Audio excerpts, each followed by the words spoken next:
Anong mensahe ang kailangang marinig ng mga earth signs ngayon o within 1 week from now? So within 1 week from now,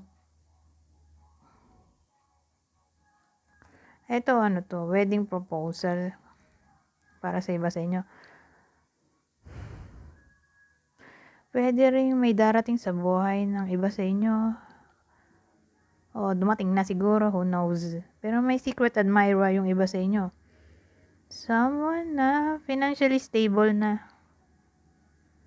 O mukhang committed naman ng taong to kung sakali man na may dumating nga o may dumating o darating pa lang.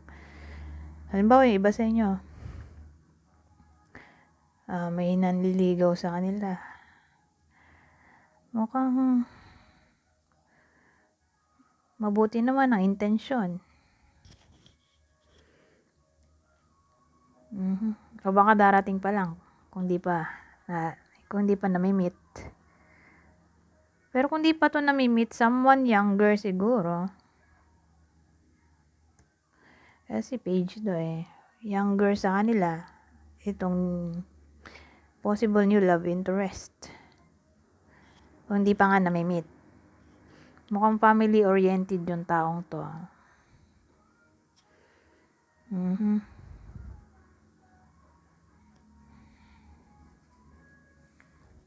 So sino kaya itong possible na taong to?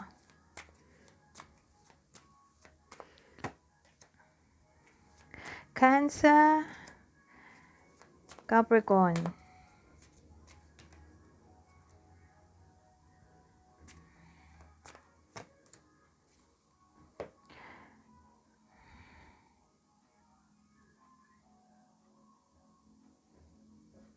Well, ang dating dito, magkakapera yung iba sa inyo. Kaya lang, parang dumaan lang sa palad dahil kukunin ng nanay nila o partner nilang babae. Pero applicable lang to sa lalaki. Lalaki lang yung magkakapera dito.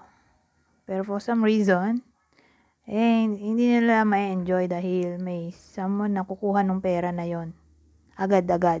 So, pwedeng nanay, kapatid, karelasyon, girlfriend, asawa. O ito yung taong may utang sa kanila. Para bang, nung nagkapera, yung binayad na dun sa babae na pinagkakautangan.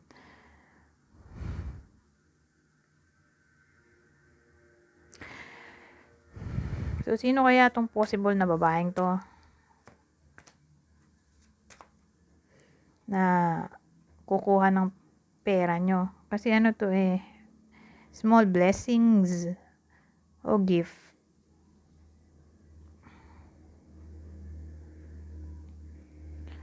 O donation, money. So, unexpected. Kaya lang small amount lang. So, again, small gift. Pwede rin.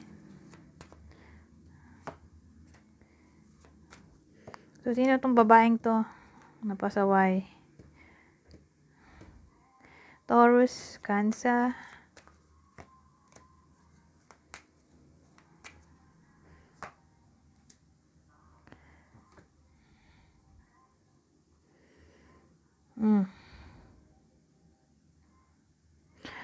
Well, yung iba sa inyo.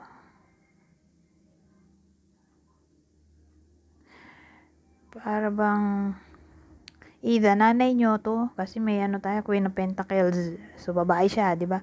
Either nanay nyo to o partner nyong babae. So, applicable na naman sa lalaki.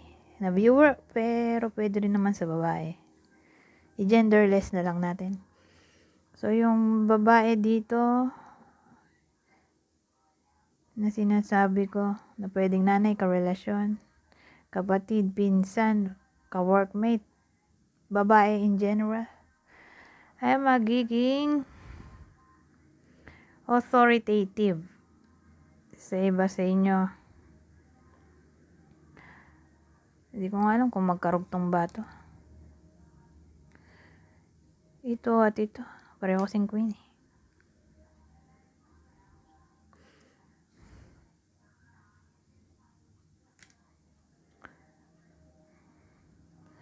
So, yan. Ganyan ang dating. Parang rude yung babaeng to. sa iba sa inyo, magiging rude. Beware.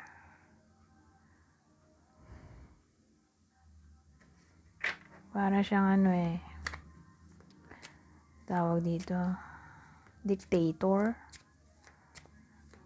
So, sino kaya itong possible na babaeng to na pwedeng maging diktador sa iba sa inyo? Capricorn, Taurus. Kata iba.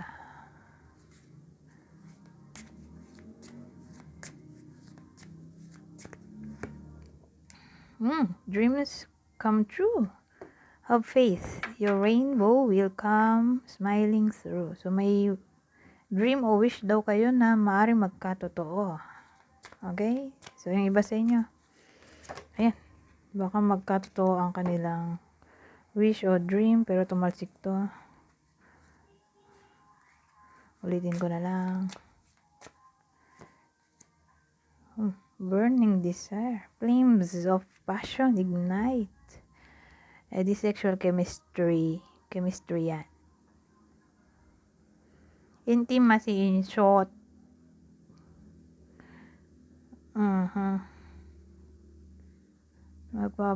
Dito. Applicable lang to sa may karelasyon, syempre. Pag walang karelasyon, paano na? So, sa mga magkarelasyon, expect natin na magiging passionate ang linggo nila. Ang 7 days mo lang ngayon. You are worthy. Your worth doesn't depend on the other person. So, alam mo ang halaga mo. May iba kasi na hindi nila alam. So, sino yung mga yon? Sila yung people pleaser o pleaser. Paano bigkasin yun? Kasi please. Hindi siya please.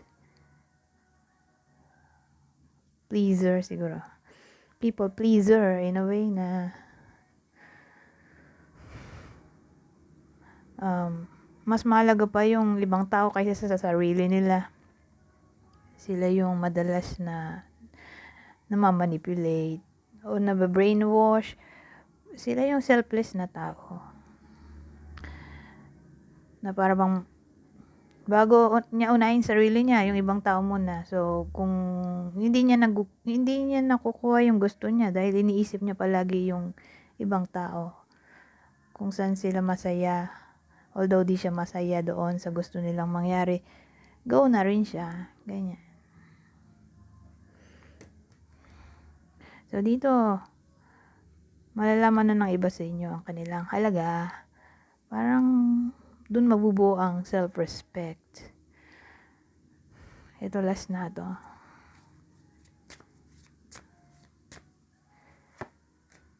Let go of the past. Clear energy to allow more love in your life.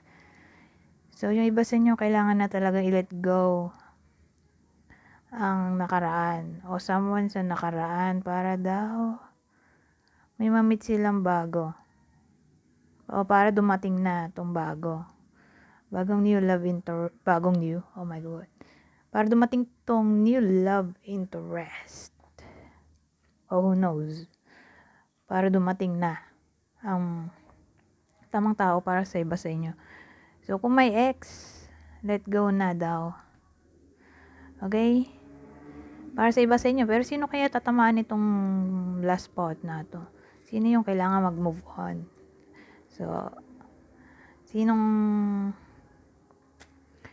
earth sign? Okay, Taurus, Virgo, Capricorn ang kailangan mag-move on. So, para malaman natin, ito yung zodiac sign ng ex nila.